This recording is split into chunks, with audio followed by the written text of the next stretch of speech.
and the Rockies take the lead. Carmelo Anthony Found the opening, and it's put down. Anderson had a pad down on the ice. The Broncos will have the football. Denver touchdown. Colorado Sports Connection.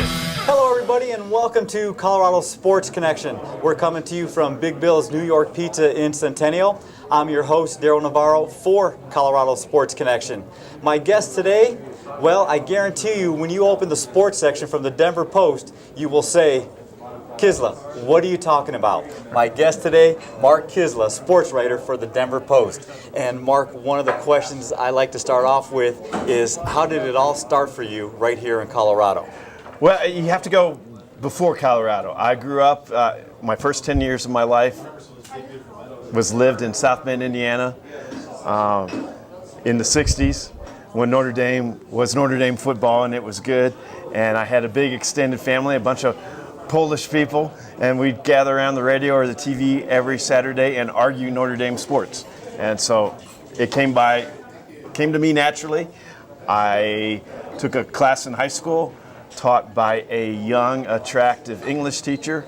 She told me I was a good writer because she was young and attractive. I believed her, and that started me on my writing career. I went to the University of Missouri, and I turned pro early. I had job offers before I graduated, and one of them was in Denver, Colorado, and I joined the Denver Post in 1983, same year John Elway came to town. He might have had a slightly better career than I've had, but I've been around Denver as long as Elway has, and it's one of the great sports towns in the country, in the world, and that's why I've never left. In addition to, I can look outside the window here at Big Bill's right now. It's a beautiful fall day, and I wouldn't want to live anyplace else other than Colorado. I don't always love the Broncos. Some people would say I don't love the Broncos at all, but I sincerely love the state of Colorado. I love skiing, I love the outdoors, and I can't think of a better place to live. And it's amazing what a young, beautiful lady can do for a man and his career. Yeah. And you talked about Notre Dame, okay? And there's no doubt that has a lot of college history behind it right there in the football. Talk to us about the college atmosphere in Notre Dame and then Boulder, Colorado, and Fort Collins. There's no comparison. I was 5 years old. The house I lived was a couple miles from Notre Dame, but me and my friends could be playing football in the front yard, and if the wind was blowing the right way, while we were throwing touchdown passes to each other, you could hear the crowd at Notre Dame Stadium roar, and we could pretend that they were roaring for us. So college football is life there. Being outside in Colorado is life here. You have different priorities, and the Broncos are a religion in Colorado, but college sports are not. And that's fine, but I also believe you get what you emphasize. And the Broncos have been a great franchise for so long, I'm convinced, because fans demand that the Broncos be a great franchise.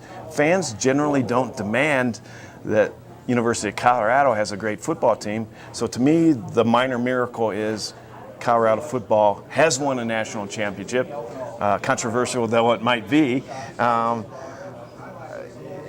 the fact that they've had good coaches such as Bill McCartney to lead them to the heights that they've been amazes me.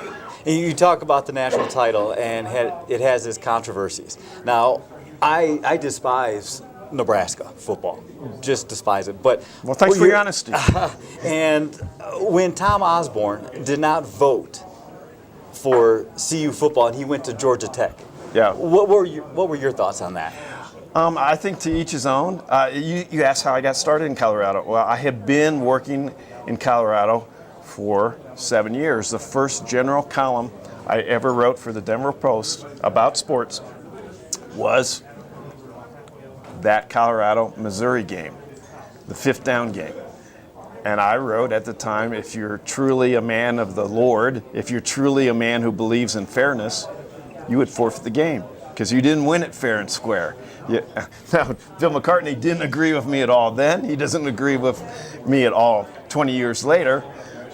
In 1990, he was angry about disagreeing with me. Now, Bill and I can both laugh about it. And that's part of the beauty of sports, is you can take it as serious as you wanna.